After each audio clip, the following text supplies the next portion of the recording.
אגב. אז הוא הלך, אז הוא התעייף, מספיק לו. זה לקח שעה שלמה במקום עבודה. עמדתי גם בזה. איך?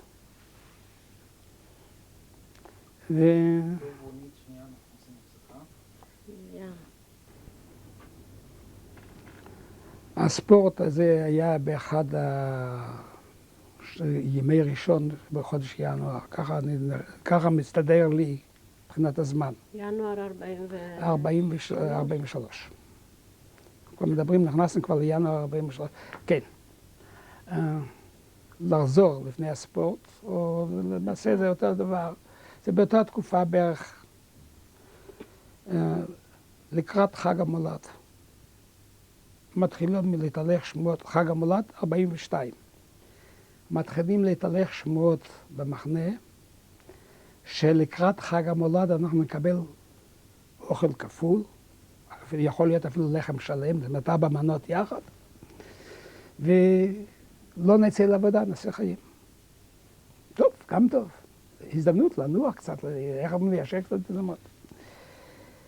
עומדים באפל בחג המולד,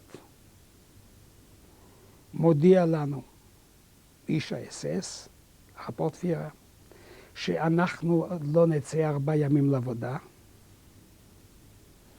וכיוון שאנחנו לא יוצאים לעבודה, אנחנו לא נקבל אוכל. ויכול להיות נפח לזה, שגם יפסיקו לנו את החימום. אנחנו לא מרוויחים. ואנחנו יושבים 4 ימים במחנה בזה, לא עובדים, לא אוכלים ומתים מקור. יכול להיות שגם הרב מת. זה היה דרך אגב, זה אינטרמצה קטן. את אומרת שזה מחנה עבודה? יכול להיות. כי זה גם עבודה, לא עובדים, לא אוכלים. הגעתי עכשיו לסיפור הזה. עוד סיפור אחד מהעבודה הזאת שעבדתי, 2 סיפורים בזה שעבדתי עם איך קראו לו? לא פרנץ. פרנץ, כן. קאפו פרנץ. היה לו רק 30 איש שעבדו בחפירות. קומנדו קטן, קומפקטי. הוא בעצמו קומוניסט. יושב מ-33. גוי, אני אומר גרמני, הומני. הוא משתדל לעזור כמה שיכול ולא יכול הרבה. עובדים קשה, מכות פחות, הרבה פחות מאשר במקומות אחרים. יש לו שם בתוך המחנה, שאצלו, שהוא אוהב יהודים. הוא לא נותן להרוג יהודים, זה הוא אוהב אותם. ואני נמצא אצלו, טוב לי, לא טוב לי, אבל זה הטוב ביותר שיש. אחרי תקופה מסוימת שאני יושב בבלוג, מצצח לו את הנעליים, מצצח את זה, הוא מחליט להחליף לי את העבודה. לתת לעבודה יותר קלה. מה יכול להיות עבודה יותר קלה? להוציא את הקרוניות שמוציאים, מעלים אותם למעלה מהבור, הבור זה 30 מטר עומק. אנחנו עוברים כבר 30 מטר. מעלים על מעלית את זה, וצריך להעביר אותם, את הקרונות עם האדמה החפורה, ולשפוך אותם סביב יסודות אחרים. והוא מוציא אותה החוצה ואומר לי, תשמע, מהיום אתה תדחוף את הגלות. טוב, גם הישג, זה גם הרבה יותר קל. ואני יצא עם העגלה הראשונה, איתי יחד הולך יהודי שיש לו מספר 88,000, הפרש של חודש פחות, אפילו יותר, מלאבה. אני מציין כיוון שגרמתי לו כמה מכות, אבל לא יודע, הוא נעלם לי אחר כך. כמו שאני יוצא שם, אז צריך לעבור את האיש האס-אס שעומד בפינה ומשגיח על החפירה, להגיע לאיש האס-אס השני. עוצר את איש האס-אס, וזה היה, קראו לו דשנסטר מאן פון אושוויץ. הוא היה אוברשלזר, פולקסדויטשה. רוצח בחסד עליון. הרג על ימין ועל שמאל, אבל הוא יפה. וכשאני עובר ככה אותו, יהודה קום על הר. אז אני אומר לשני, תראה, הוא קרא לך. כבר ידעתי מה מתבשל, כבר שמעתי איזה פרים, כבר מכיר אותי. ואני מהר מאוד עם העגלה, בורח, דוחף את זה בחזרה. הוא ניגש אליו, הוא קיבל ממנו כמה מכות, לא קראתי לך, לך בחזרה. הוא משיג אותי היהודי, הוא אומר, מה רצית? כבר הלכתי מהגדה בחזרה. הוא התכוון אליך, לא אליי, למה שלחת את לו לקבל מכות? אמרתי, ואתה קיבלת זאת מכות, אני אקבל יותר מזה. ואני מגיע, קומל her, והוא שואל אותי שאלה פשוטה, wie lange bist du hier? כמה זמן אתה כאן? כמה זמן אתה כאן? אני אומר לו, 10 שבועות. Und du lebst noch? אתה עוד חי? jawohl. heute wirst du verrecken. היום תמות. jawohl. hau ab, אני לא הולך. כי מה אני ראיתי? הוא נעמד לי ביני ובין הבור. זאת אומרת, אני כביכול כבר מעבר לפוסטנקט, מעבר לגבול. אני עומד צמוד אליו. נותן לי סתירה כזאת שלא יודע איך הראש נשאר במקום. הוואפ, נשאר לעמוד. נותן לי סתירה שנייה מצד שני, נשאר לעמוד. אני עומד צמוד אליו. הוא מסתובב ואני מסתובב אליו צמוד. ממש צמוד אליו. לא זז. עד שבסוף הוא מרביץ פה, מרביץ שם, מרביץ פה, בסוף הוא קופץ הצידה ונותן לי ביטה. ככה, לא זוכר אם זה היה לא בזה, באגרוף, בבטן, שנפלתי. אבל בתוך כדי נפילה, הסתובבתי לכיוון הבור והתחלתי להתגלגל למטה. שיפוע של 45 מעלות ככה. כנראה שהקאפו באיזשהו מקום הרגיש שקורה איתם משהו. הוא מלמטה רע או שמשהו רע, ואני יורד למטה ומקבל בעיטה מהקאפו בבטן, אף כמו כדור. נפל במקום אחר, והכדור מצפצף על יד הרגל שלו. הוא לא יכול לוותר, אז הוא ירה אחרי כדור פנימה, למרות שאסור היה לו. טוב, הקאפו התלונן אז שהוא מפריע לו לעבודה, הוא לא נותן לאנשים לעבוד, הורידו אותו ממנו, והורידו אותו מאיתנו. הוא היה באיזה תפקיד? הקאפו? לא, זה ש... קומנדו פירה. הקאפו יכול להתלונן על קומנדו פירה? יכול היה להתלונן שהקומנדו פירה מפריע לו לבצע את העבודה. יש לגרמנים יש כללים. להפריע לעבודה זה הדבר הקדוש ביותר. אני אספר אחר כך עוד מקרה כזה של להפריע לעבודה מה שהיה לי. הקומנדו פירה הביא אותו למקום אחר, אנחנו קיבלנו אחר. בונה לוי, גם קצצקי. בינתיים, אני על אחי לא יודע שום דבר בבית חולים. מחליטים בהנהלה להעביר את פרנץ הזה לתת לו תפקיד יותר גדול. שולחים אותו להיות לגר אלסטר ביבישוביץ, מחנה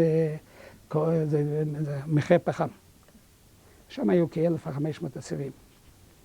ובמקומו נעשה הפורבטר קרל קאפו. אני כבר בינתיים, קרל כבר קיבל אותי בירושה בתור יחסן. ואז הוא מציע לי ג'וב, תהיה אתה פורבטר. אמרתי, זה חסר להיות. כנראה שהייתי בקרה יותר מדי מלאה, אמרתי, ואני הכרתי את עצמי די, אמרתי, לא הולך. אבל יש לי מישהו יותר טוב מזה. מי יש לך? אני אומר, תראה, חבר שלי, היה יהודי שהגיע מצ'כיה, עבד כמה זמן, הוא היה רופא. יהודי חביב שאין כמוהו, אבל מי הוא מסוגל לעבוד ככה, בצורה כזאת, עם העית כל הזמן? זאת אומרת, תמנה אותו, אני לא זוכר את השם שלו, תמנה אותו בתור פורבטר. אני המלצתי, הוא קיבל את זה. מינה אותו פורבטר.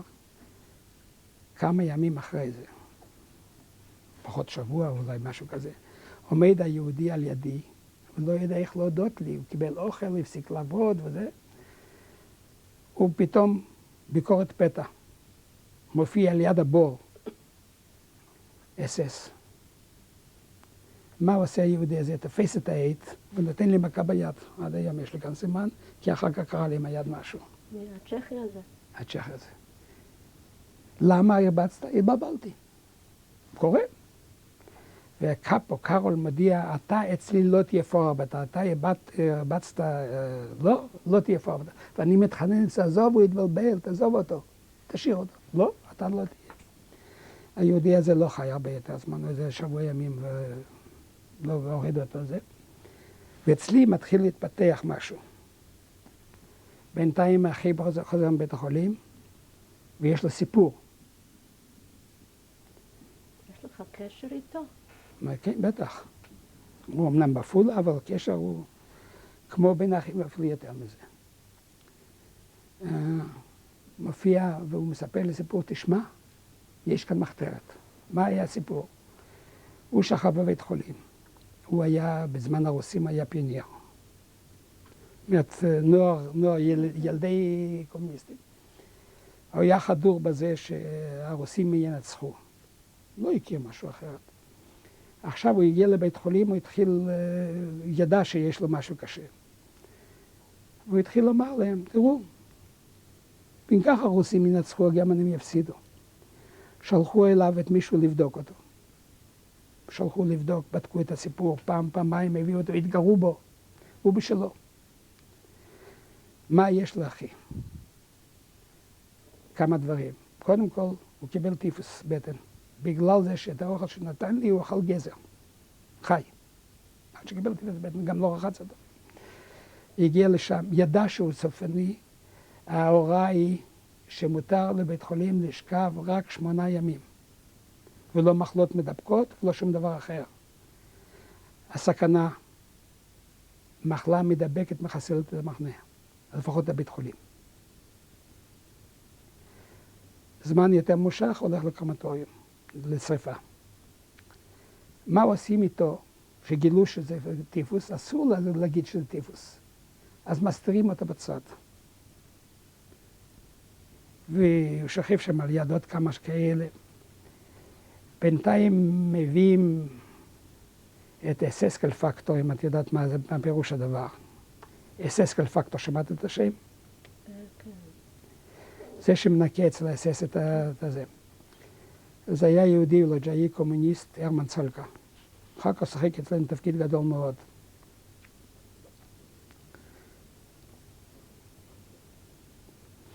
והוא עשה משהו... מאיפה הוא? לוג'אי, לא חי. הוא עשה משהו שהוא היה, דרך אגב, אסיר כבר הרבה זמן, בא מזקסנאוזן לבונה. והם הכניס אותו, קיבל 25 מלקות, והשכיב אותו בבית חולים, כיוון שהיה כבר בין היחסנים. והוא שכב על ידו והוא שמע את הסיפור. והתחילו לטפל בו אחרת. עובדה שהוא עברי. אני בינתיים, עם היד הנפוחה, מתחיל להרגיש שאני כבר לא יכול קצת, זה לא פועל ככה, היד מתנפחת וזה. בינתיים מכריזים על יום בערב, אנחנו חוזרים בערב, מודיעים לנו, זמטלישה טישלר אנטרטן.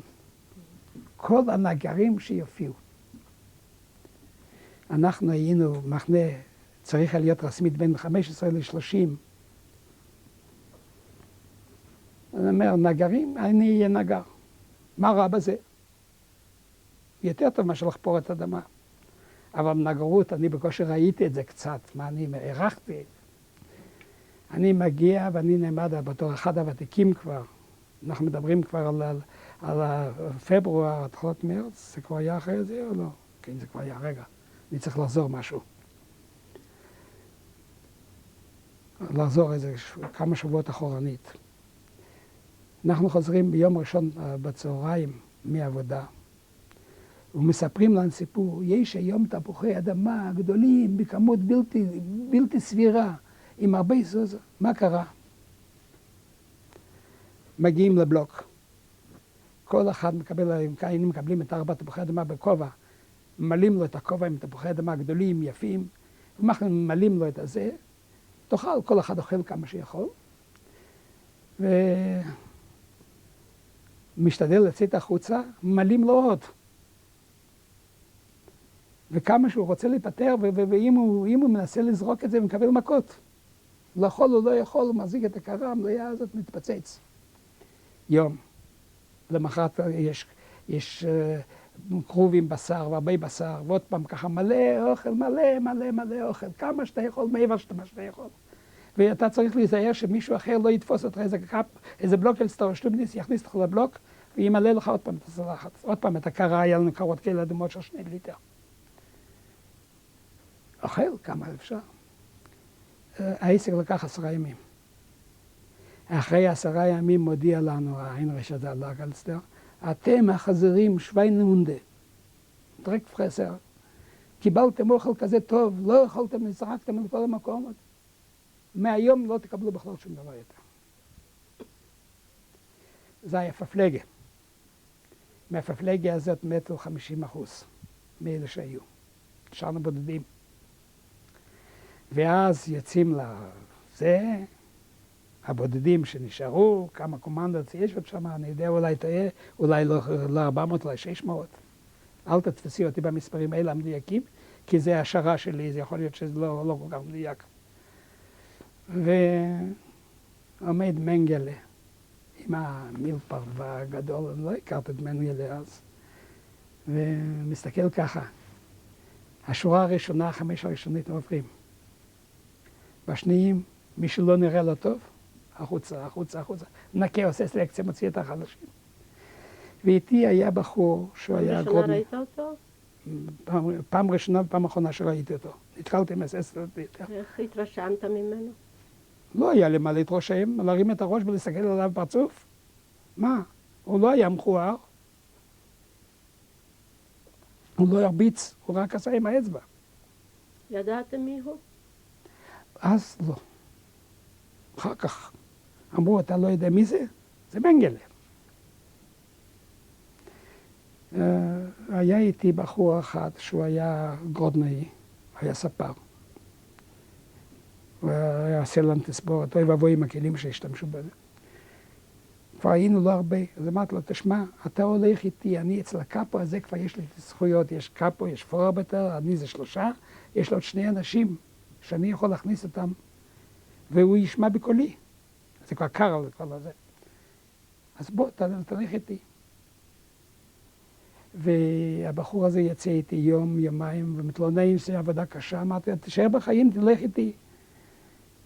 היום השלישי, הרביעי, הוא הסתלק, ברח למקום שהוא עובד יותר קל, יותר לא ראיתי אותו. זה עבר כמה ימים, ניקו את זה עוד יותר את המחנה, גמרנו. אז הופיע אחרי זה, אנחנו חוזרים, כבר הופיעו יהודי ברלין, כן. הם כבר ישנם בשטח יהודי ברלין, זאת אומרת, מתחילים למלא את המחנה מחדש. אחרי הסלקציה הזאת. זה היה מתי? זה היה התחלת מרץ, זה פברואר, התחלת מרץ, אני לא סיפרתי עוד משהו באמצע שצריך לספר. יום נפילת סטלינגרד. מה? ידעתם על זה? איך נודע לכם? ידענו. מה ידענו? אנחנו הצטרכנו לצאת בשירה, לשיר. אני מוזיקלי רחוק מזה.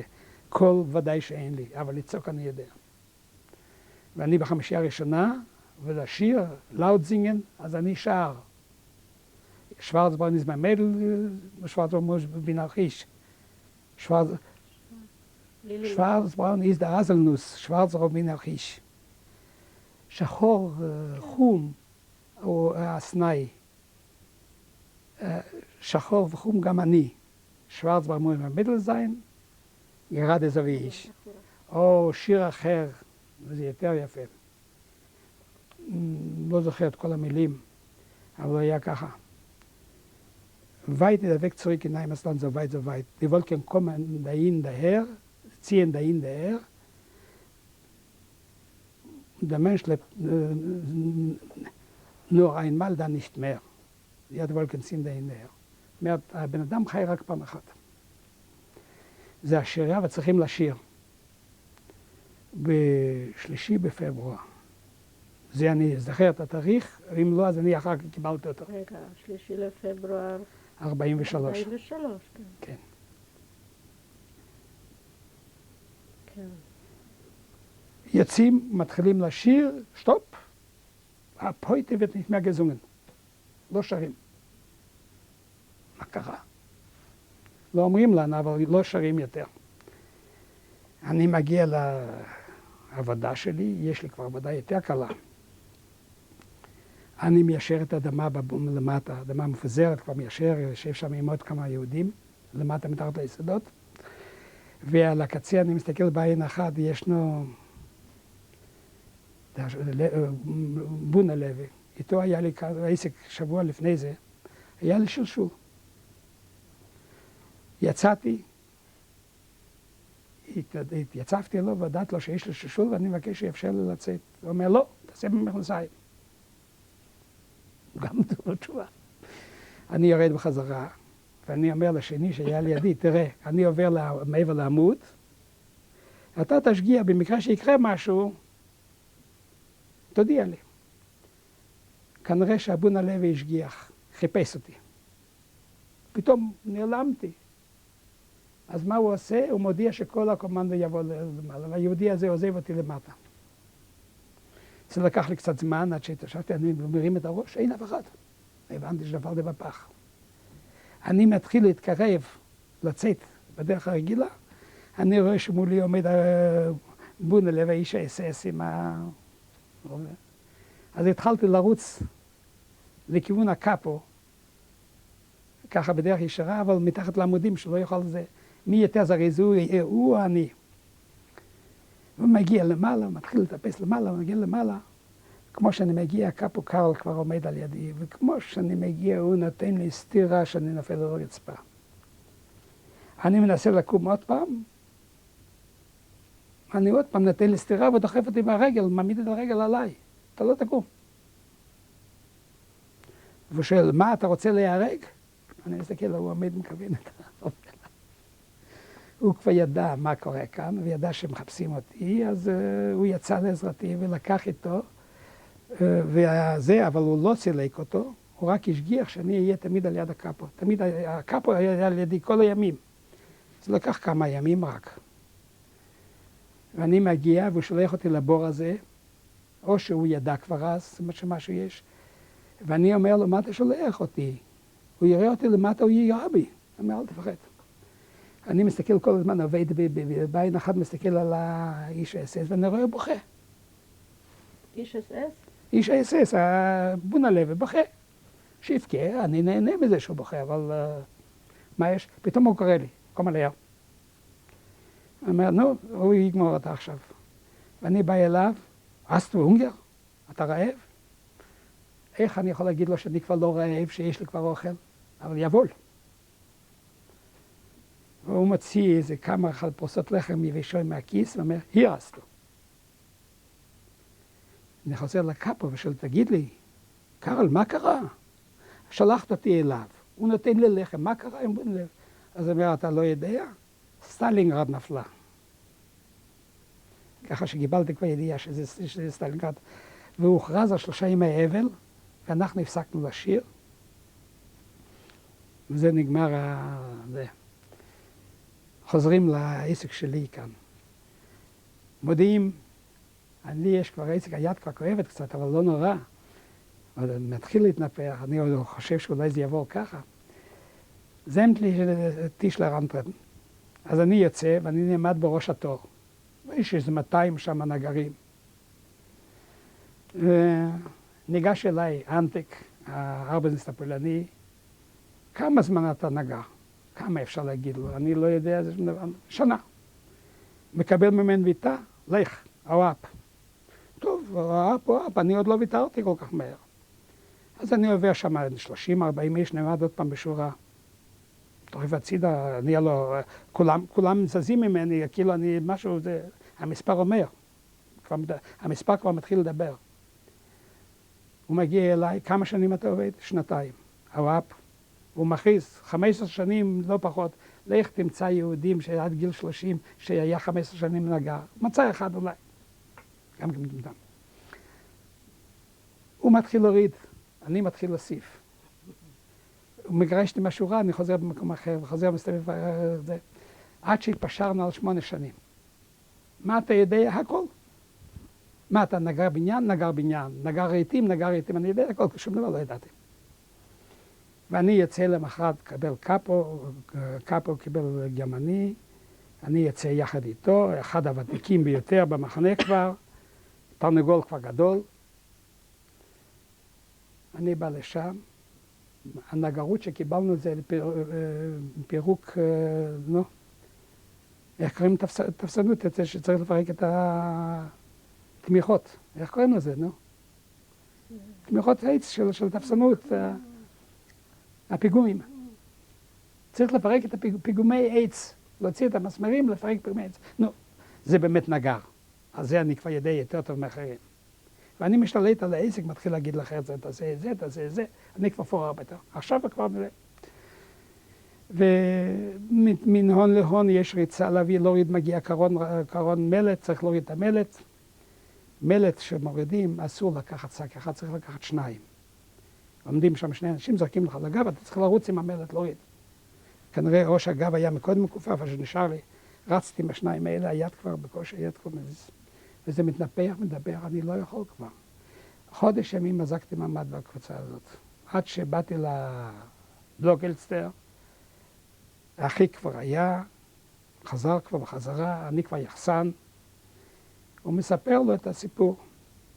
אז הוא אומר, בואי איתי לבית חולים. מגיע לבית חולים, יש לי פרוטקציה של זה, אבל יש לי גם פרוטקציה של אחי, שאני עוד לא יודע כמה היא שווה. אני נכנס שמה, מראה להם את היד, אומרים, אוי, ברוך. זה מוות, פלגמונה. אז אומרים לי, מכניסים אותי ישר, ולייזר אחד שם מהאחים, יהודי, שאחר כך שחק תפקיד גדול בפולין אחרי המלחמה. מתחיל להדריך אותי, מה אני צריך לעשות? הוא אומר לי ככה, אתה מחר הולך, אתה לא יצא, אתה בא לבית חולים. לא מחר, זה מחרתיים, כיוון שבאותו היום צריך להיות הסניטר במקום הרופא. לא רופא, סניטר, ועם הסניטר הם יודעים כבר להסתדר.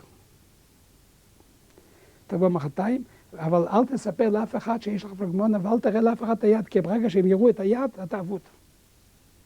הבלוקלסטר יודע, הוא רע. מגיע לאגרלסטר, זה כבר התחלף, האינריך כבר שלחו אותו, לא סיפרת לך איך סילקו אותם. התחלתי קודם עם זה שהכניס את זה, והשקו אותם וסילקו אותם, זה סיפור. אני מגיע לזה, אז מה יש לך? אז אני אומר, יש לי שפשוף ברגל. בגלל שפשוף ברגל משאירים, זה תשאל את הרופא, אל תשאל אותי. שאל את הרופאים למה השאיר אותי. מגיע רפורט פירר, איש האס-אס, גם כן רופא, גם שואל, מה יש לך? אז אומר להם, נעשה לפרונקל כאן.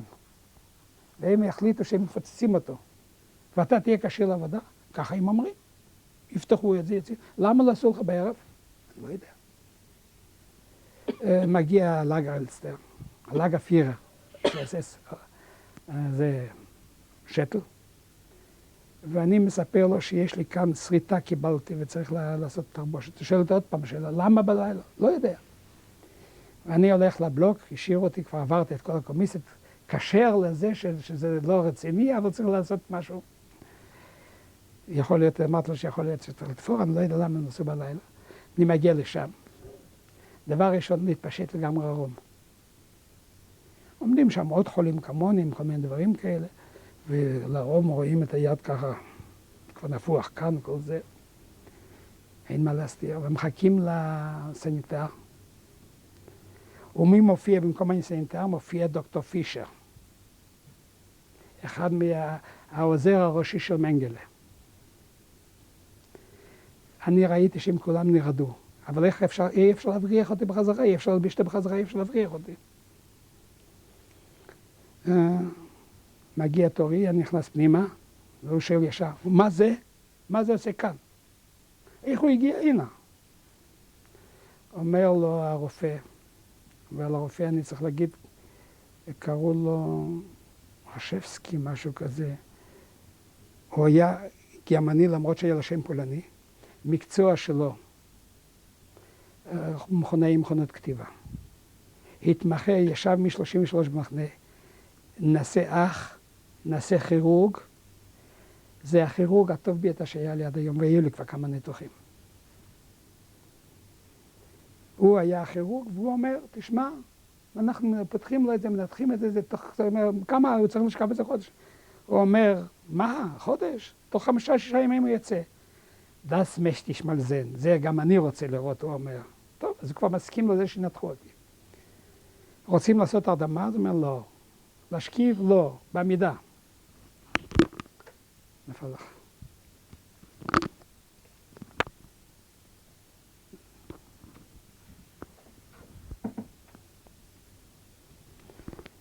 בעמידה. טוב.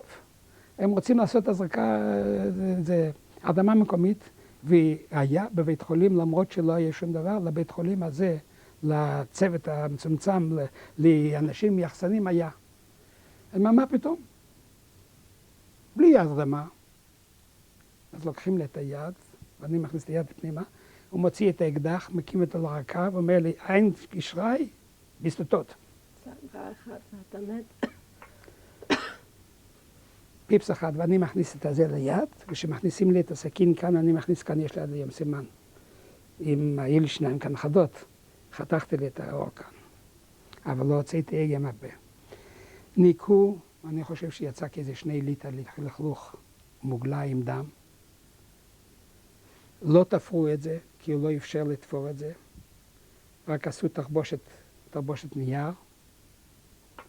כמו הנייר טואלט, היום גלילים כאלה היו, זה מסביבים, זהו.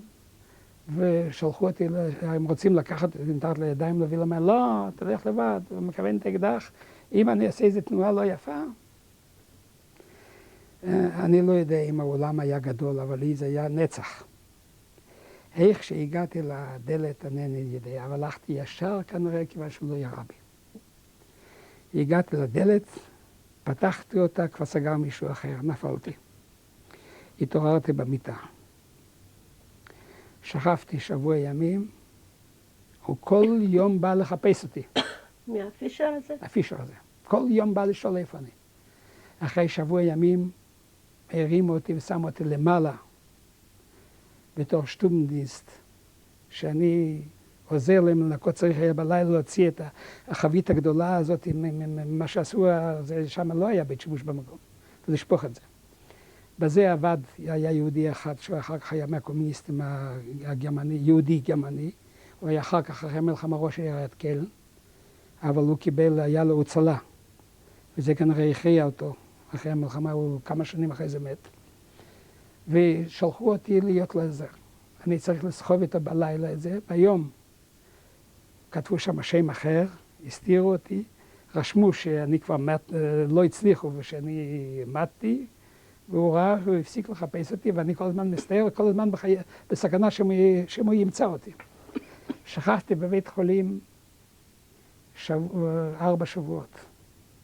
יום שכבתי את זה עם היד, עם פצע פתוח. יש סיפור באמצע, אחרי 3 ימים צריך להחליף את תרבושת. מופיע במקום הרופא, מופיע רופא יהודי, פרופסור של הסורבון. והוא הולך להחליף את התרבושת. אני אומר, מבקש ממנו, תגיד לי, למה שהרופא הזה לא יבוא? הוא עסוק. הוא אומר, מה יש? אני לא טוב בשבילך להחליף. אמרתי, לא, אני מפחד ממך. תכיב לי, זה הכל מודבק כאן. לא, אתה תעשה. נכנעתי, הוא מתחיל להוריד, ומה אני רואה? הוא קורא לי את הנשמה, זה יחד עם האור יורד. ואז זרקתי אותו הצידה, הגיע, זה לא יודע, הוא הביא כנראה חומר איתו משהו, מים, הוא ירטיב את זה, הוא הוריד לי את זה, תחליף לי את תרבושת. מאז אף אחד לא החליף לי את תרבושת פרט לרופא. יצאתי אחרי 4 שבועות מבית החולים, עדיין היה פצע. פתוח. עדיין היה פצע, יותר קטן, אבל עדיין היה פצע. אבל הם לא הצליחו יותר להזיק אותי בפנים. אני מגיע לשם, מספר לי, אחי, אתה יודע, יש כאן מחתרת? הוא לא אמר לי את זה קודם. ואני רשמתי אותך גם כן, סיפרתי שאתה בקומסומול, ואתה נאמן לקומוניסטים, ככה לא. ויבואו לחקור אותך, תדע מה להגיד. באותו הלילה שיצאתי, בלילה, פתאום מישהו מאיר פנס את העיניים, בעיניים. אתה אקשטיין? כן. איפה היית בזמן הרוסים? אני מספר להם, קומסומול וזה, כמו שנדברנו. טוב, אז הוא נותן לי כיכר לחם, הרסתו, יש לך. ואני מתחיל לקבל פפלגונג. מה זה פפלגונג? אני בעבודה מקבל 2 ליטר במקום ליטר אחד אוכל.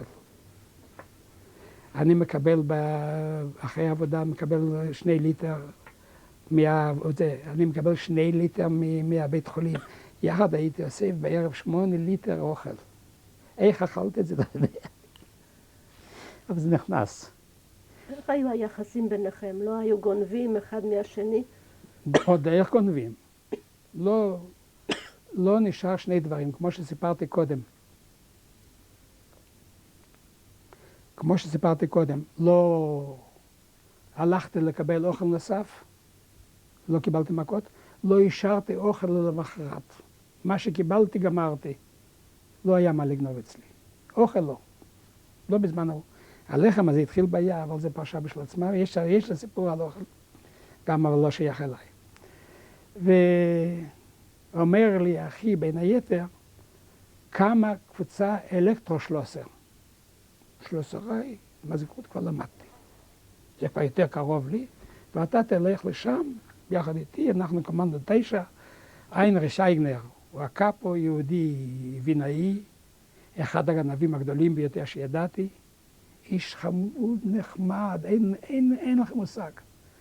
אבל אף מילה לא נדבקת לשנייה. מומחה לרמאות, לשקרנות, לכל הדברים האלה. נגיע לזה. והוא קיבל אותי יחד, ואני שם עבדתי, ואני יוצא בחוץ וזה, מתחיל לעבוד, יושב בחוץ ככה, סוגר לאט לאט הברגים, אז רדיג, האובר אינג'ינר, איש המפלגה הנאצית, שהוא היה אחראי על כל המפעל הזה, אחד מזה, מראה לו שאני שם לא עובד, כי ישבתי שם בשקט, סבבתי, יצאתי, קיבלתי כמה מכות, אבל מילא. עבר שום דבר, המשכתי לעבוד.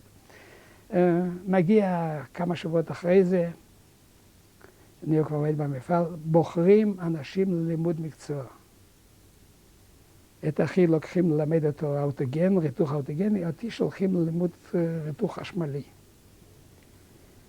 ושולחים אותי ליהודי גרמני, כי הגיעו, זה היה כבר 117,000, הגיע כזה, אני מדבר כרגע על מרץ, אפריל הייתי בית חולים, על מאי 39. ואני אומר ליהודי הזה, תשמע, לי לא חסר אוכל, יש לי אוכל. אני יכול להבטיח לך אוכל, ואתה תלמד את המקצוע. תלמד לרתך. פייר מצידי, ואני מבטיח לו שאת לא תהיה רעב. משום מה היהודי לא מאמין לי. הוא מחליט לסנוור אותי שאני ארד מהמקצוע, כי אני אקח לו את הפרנסה. הוא הצליח לסנוור אותי, הייתי 3 ימים בבית חולים עוד פעם, אבל לא התאווררתי.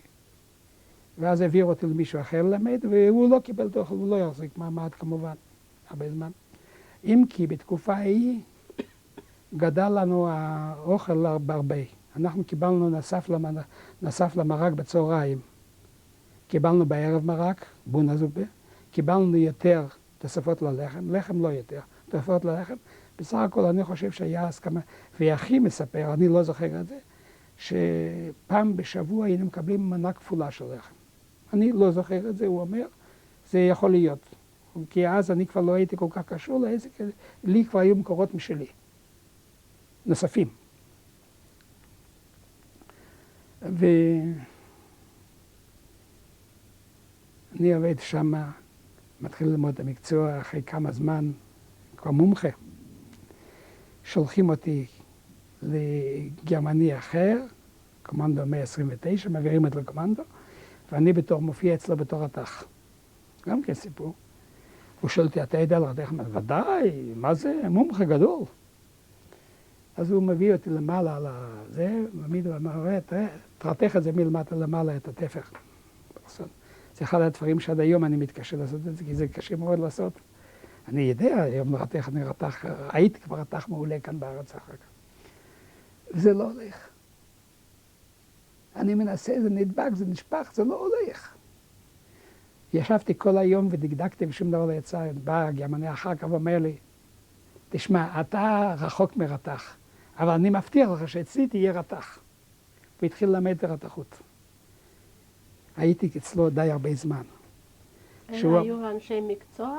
זה היה איש מקצוע. הוא היה קומוניסט לשעבר, לא לקחו אותו לחזית, כיוון שזה, העמיד אותו לעבודה, והוא היה בעל מקצוע גרמני. הוא לימד אותי לרתך, ואחר כך שהוא החליט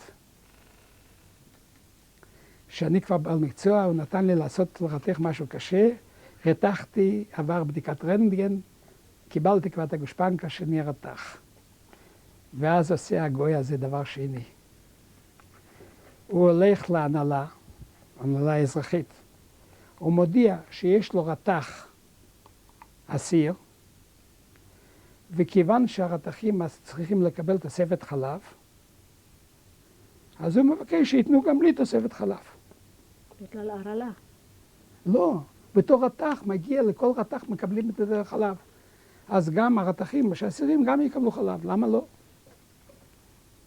מעבירים את זה להנהלה, וההנהלה מחליטה שאנחנו צריכים לקבל תוספת חלב. הסס אומר וטו, לא, ואז יוצאת הפקודה הפשוטה. כיוון שאי אפשר לתת לאסירים חלב, אז הם מפסיקים להיות רתחים, אין יותר רתחים. הגיוני. מה אני אספר לך עוד התקופה הזאת?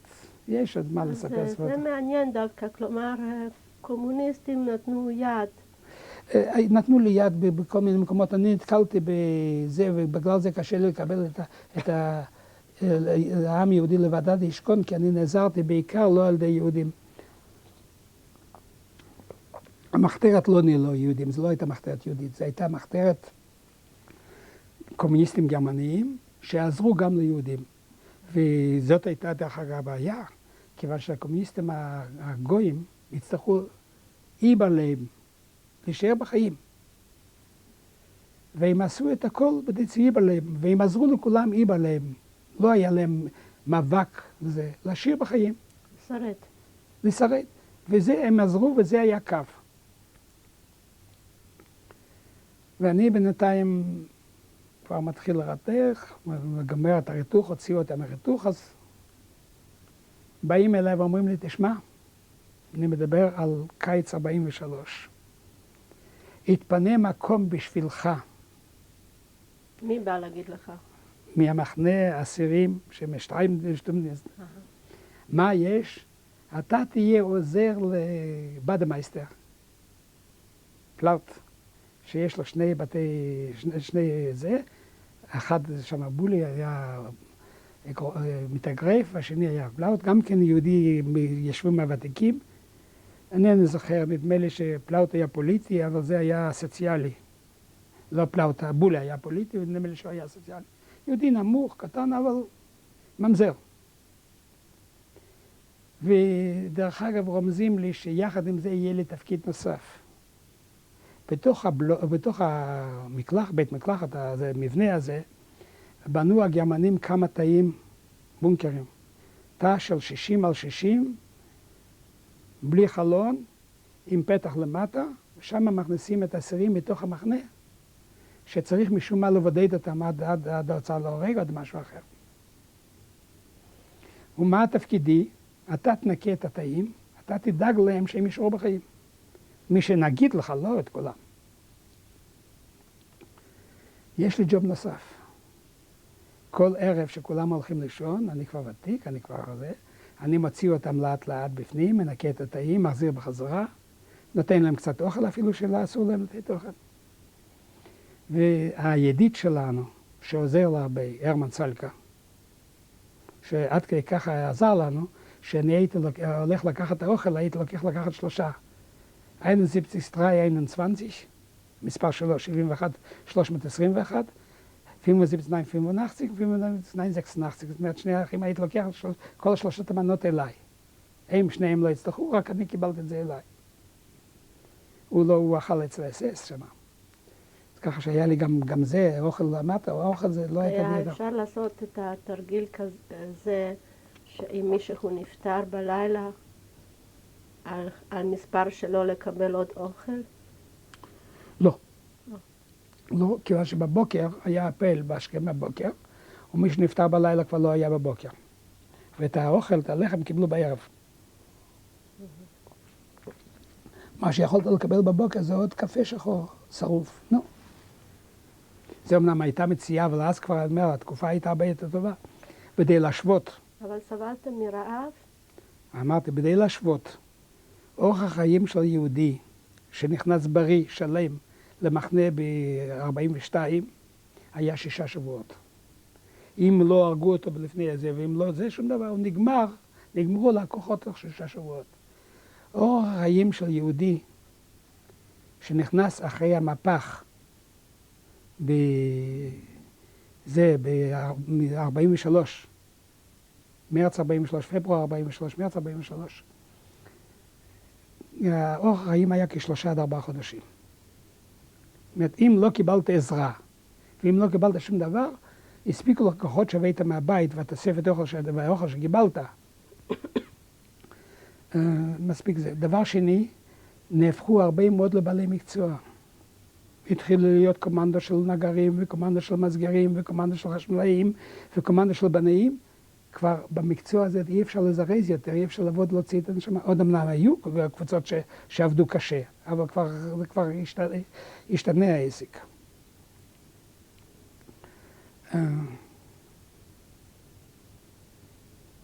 באותו הזמן, קצת לפני זה, באותו הזמן, מגיעים יהודי לודג'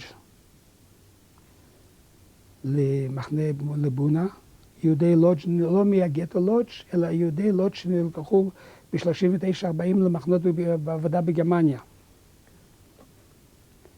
מגיעים כמה טרנספורטים כאלה, אני חושב שהם היו כ2,000 יהודים. זה אוגוסט 43? זה יותר מוקדם, זה יולי 43. קיבלו את המספר 142. ואם אני אעשה חשבון ככה, 100,000, בזה נגמר החורף. 105,000 זה כבר היה אביב, זה היו יהודי גרמניה.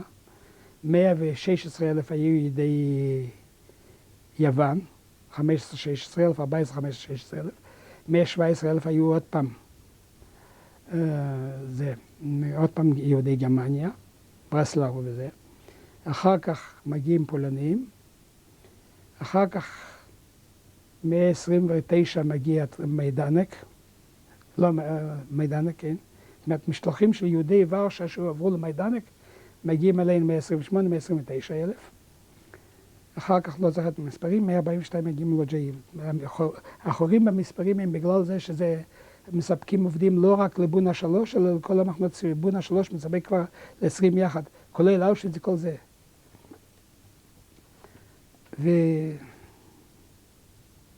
ולקבוצה שלנו, שכוללת את ירמן צלקה, אותי ואת אחי, היה עוד מישהו, לא?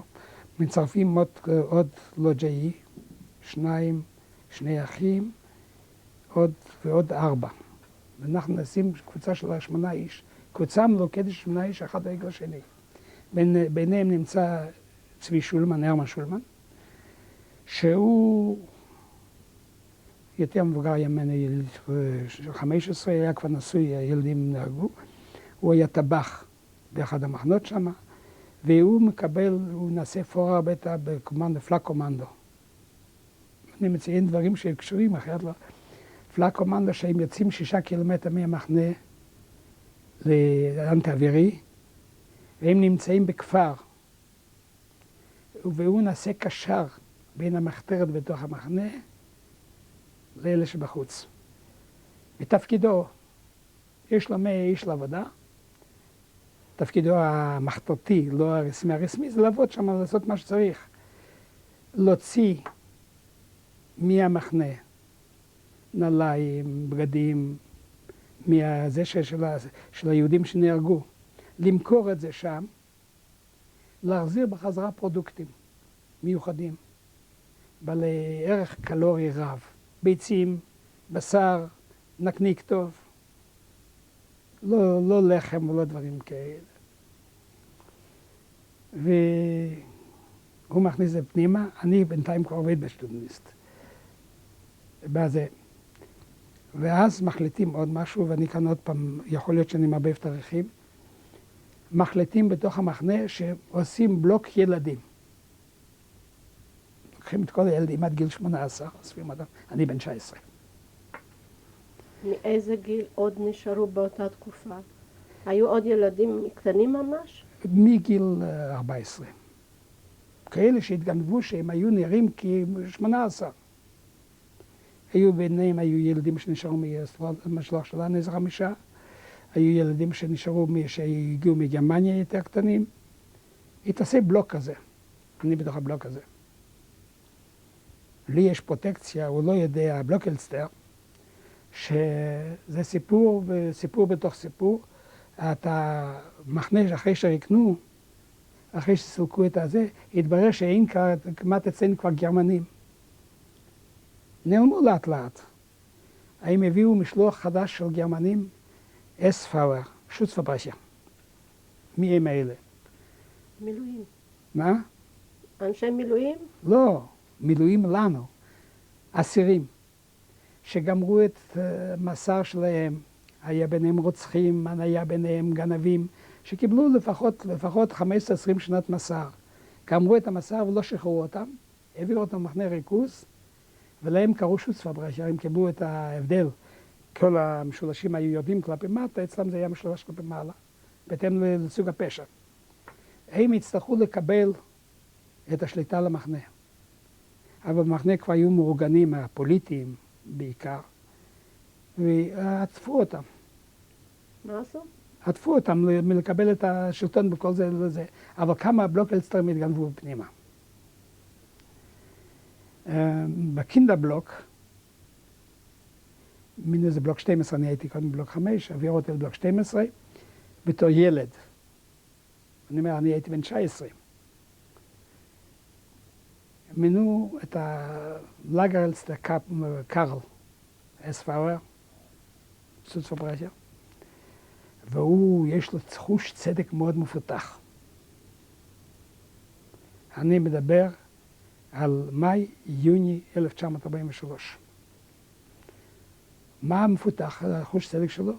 הוא מוצא אותי, ולא יכול להיות שאני ביותר מ-18 אהיה בין הילדים, מה פתאום? הוא מתחיל להרביץ לי. איפה שהוא רואה אותי נותן לי מכה. תוך חודש ימים ספרתי מעל 1,000 מכות, אבל מכות של שלופ כזה, אפילו שכבר לא הייתי כל כך חלש, זה די יחיב. אני שתקתי מה אני הולך לעשות את זה, עד שנשבר לי. הלכתי לבית חולים, אמרתי, הוא מרביץ לי. אני כבר לא יכול, תעביר אותי לבלוק אחר. במקום זה הזמינו אותו לבית חולים, ואמרו לו ככה, שמענו שאתה מרביץ לילדים. אם תגיע לנו עוד פעם תלונה אחת, אל תהיה לעולם חולה. כי את מי שרוצה לגמור, היו מכניסים לזריקת אוויר, והיו גומרים איתו. הוא הבין את הרמז.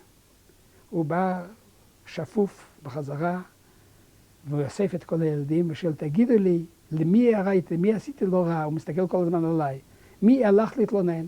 שתקתי. זה הציק לו. 2 ימים הוא חקר, עד שיהודי גרמני ברסלר אמר לו, זה אני. כי גם הוא היה לו פרוטקציה שם, זה אני. אז הוא עוד פעם אחת הרביץ לי טוב, יותר לא נגע בי. אני בינתיים נכנס לעבוד בזה, גמרתי עם העבודה בחוץ, נכנס לעבוד בתור מנקה, איך אומרים, בדמייסטר, מנקה. תאמר לי שהולכים לעבודה בחוץ. איך הפרוצדורה? הם סופרים אתכם בהתחלה או בסוף? גם בהתחלה, גם בסוף. כן? אין, אתה יוצא בחמישיות, עובר את השער, עומדים שני אסס משני הצדדים, וסופרים, כל קאפו מותר לו להוציא כמות מסוימת. זה בדרך כלל 30, 50 וכך הלאה, 5 מלאות. אין להוציא ככה. והוא מודיע, קומנדו זה וזה 100, קומנדו זה וזה 30, קומנדו זה וזה, ככה הוא מודיע קאפו, שובר, ואז סופרים אותנו והם צריכים להיות בדיוק. בלילה אתה צריך להחזיר את אותו מספר האנשים, מתים או חיים או לא משנה מה, לא יכולים להשאיר בשדה.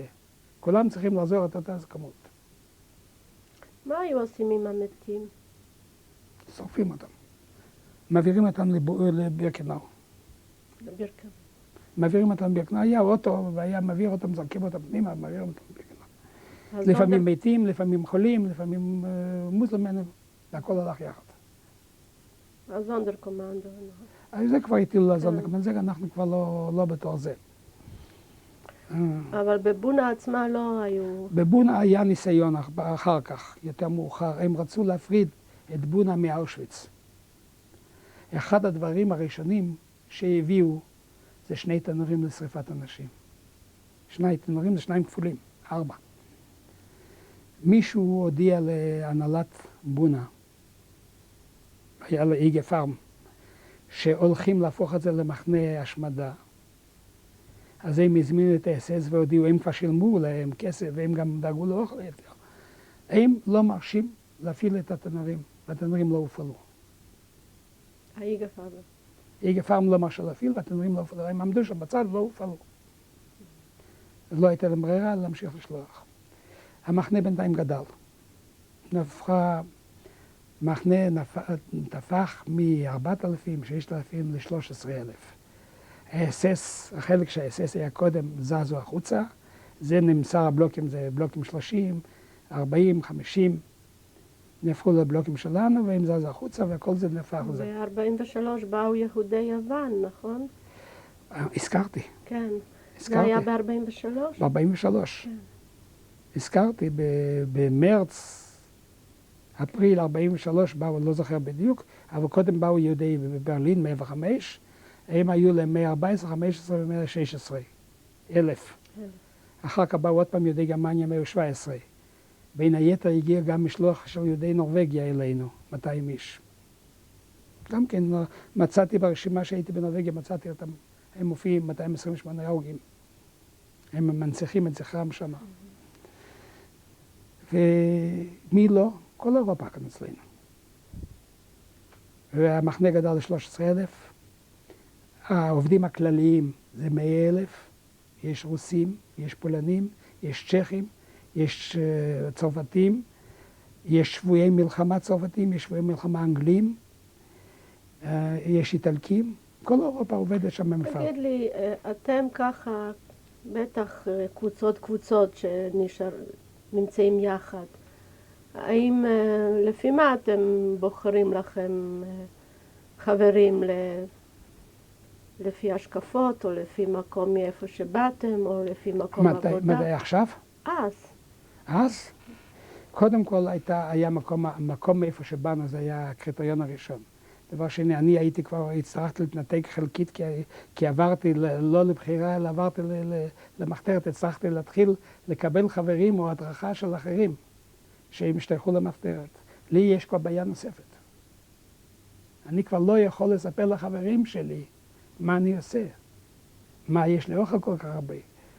ולהמשך הסיפור הזה, באותו הזמן, שאני כבר בזה, באים, מודיעים ללאגר-אלסטר הזה, לבלוק-אלסטר, לקרל הזה, הכרזה חגיגית. הוא צריך להכניס אותי לטאגסראום, שם היו רק קאפוס ופורביטר וזה. אני לא כלום בין האלה. הוא צריך להכניס אותי פנימה, הוא צריך לתת לי ארון, ואת המפתח של הארון הוא לא יכול לקבל. זה אצלך. אצלי יש אחד, אבל שני לא אצלו, כי על כל ארון יש לו, שאם יש ביקורת, הוא צריך לפתוח ולהראות לאסס. את הארון שלי הוא לא יכול לפתוח. ואומרים לו, אם תפר את זה, אז אתה גמור.